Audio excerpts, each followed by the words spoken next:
절대전략입니다. 신한금융투자의 손영철 과장 연결하겠습니다. 안녕하세요. 안녕하세요. 네, 오늘장 한마디는 어떻게 정하셨어요?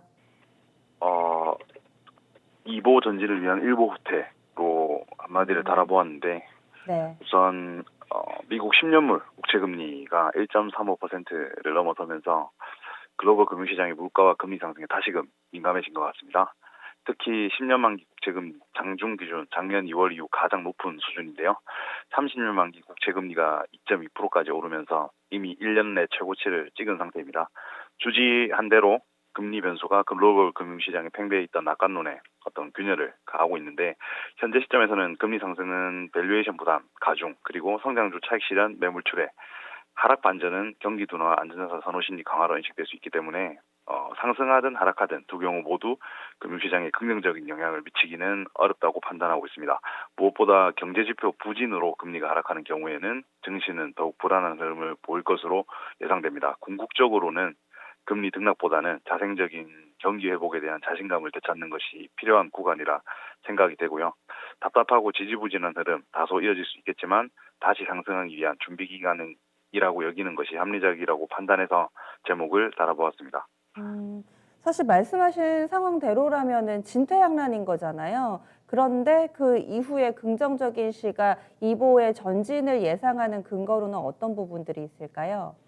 우선 제가 뒤에 가서도 설명을 드릴 건데요. 음, 어, 지금 결론적으로 미국 고용 지표 부진이 경기 회복 속도에 대한 의구심을 자극했다고 보고요. 어쨌든 미국과 유럽 그리고 G10 국가들의 1, 4분기 GDP 성장률은 현재까지는 마이너스지만 2분기부터는 10%대 성장이 기대되고, 특히 아시아 지역의 경우에는 12% 이상 달성할 것으로 기대가 됩니다.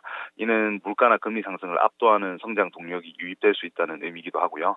미국 물가 상승 압력이 컸던 2011년, 2017년 당시에도 글로벌 증시와 코스피는 상승 추세가 오히려 강화되었던 점을 기억하실 필요가 있을 것 같아요.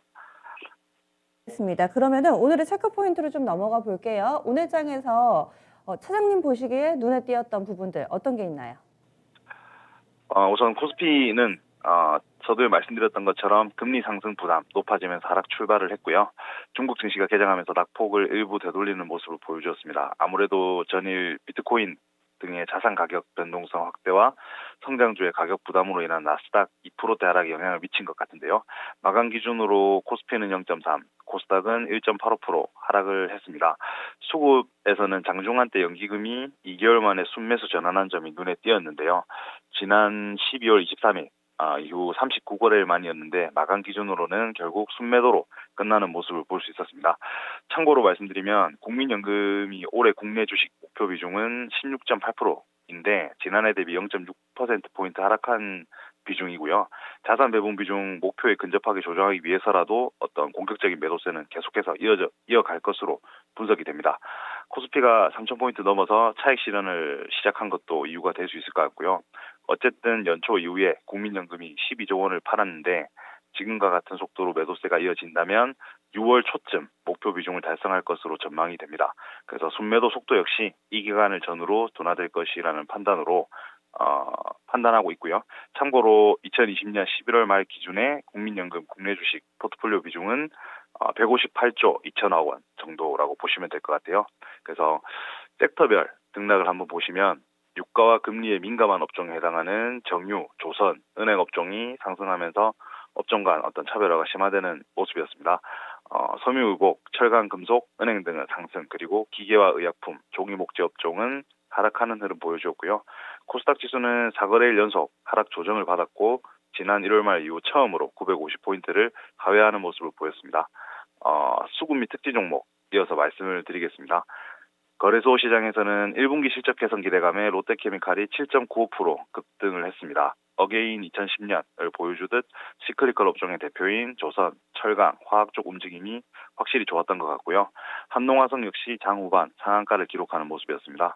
유통 쪽에선 신세계가 5% 이상 상승하며 좋은 흐름을 보여주었고요.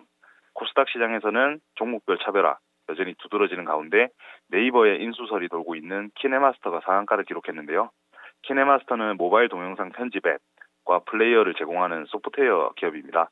전 세계 영상 편집 툴 시장 6% 정도 점유율을 차지하고 있는 기업이고요. 그 외에 현대바이오, 솔본, 한네트 등이 강하게 올라왔고 시젠이 하락하는 게 좀 특징적이었는데 특히 4분기 실적 발표 이후에 주가 약세를 면치 못하고 있는데 오늘 하루에만 15% 이상 하락하면서 지수에 좀 부정적 영향을 끼친 것 같습니다.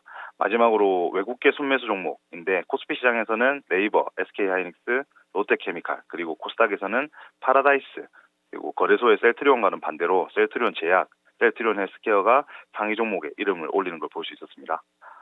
그래도 장중에 시즌 빠지는 거 보고 좀 신기하긴 했거든요. 무슨 악재가 있나 너무 많이 빠지니까요. 그래서 찾아보니까 그건 아니고 혹시 뭐 시즌의 연일 이어지는 약세에 대해서는 어떤 배경이 있다고 보시나요? 우선은 가장 큰 것은 4분기 실적이 기대치를 하회했다는 점이었던 것 같은데요.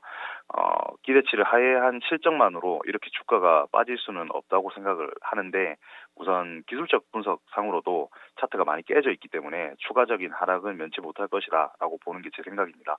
네, 알겠습니다. 그러면은 내일장은 어떨까요? 오늘이랑 비슷할지 아니면 또 새로운 뭔가의 포인트가 생길까요? 내일장에서 체크를 하셔야 될 포인트는 크게 두 가지인데요. 첫째로는 이제 23일, 24일 양일에 걸친 파월 의장의 의회 발언입니다. 통상적으로 연준 의장의 반기 발표에 시장은 큰 의미를 두지 않았는데요. 이번에는 분위기가 좀 다른 것 같습니다. 의장은 아마 딜레마에 빠져 있을 거고 치솟는 국채금리는 우선 연준이 추진해온 경기 회복의 신호라는 점에서는 좋은 것은 맞지만 추세가 걷잡을 수 없게 되면 예상보다 더 빠르게 긴축에 들어가야 하고 이 경우 수익률에 일정 부분 타격을 줘야 할 수도 있기 때문인데요. 오히려 새로운 것이 아무것도 없다라는 발언이 나오면 뉴스가 될 것 같은 상황입니다. 만약 금리 인상에 대해서 지나치게 낙관적인 모습을 보이게 되면 시장은 오히려 그것을 금리가 더 오를 수 있는 중요한 청신호로 받아들이게 될 것 같습니다. 두 번째로는 국내 백신 접종 시작인데요. 금요일부터입니다. 각국 증시 흐름의 차별화로 이어질 가능성이 없지 않기 때문에 백신의 접종이 26일 시작될 백신 접종은 코스피 흐름에 어떤 영향을 줄지 좀 관심을 모으고 있는 상황입니다. 특히 주요국 증시에서 유통업종의 그 효능이 크게 나타났는데요. 일상 회복에 대한 기대감 그리고 보복 소비 예상 등이 소매와 유통업종 견인한 것으로 보고 있습니다. 올해 국내 유통업종 실적 역시 크게 개선될 것으로 보이는데 특히 백화점 업종 영업이익 컨센서스가 작년 1년간 올린 이익보다 187.2% 2분기에 증가할 것으로 추정이 되고 있습니다.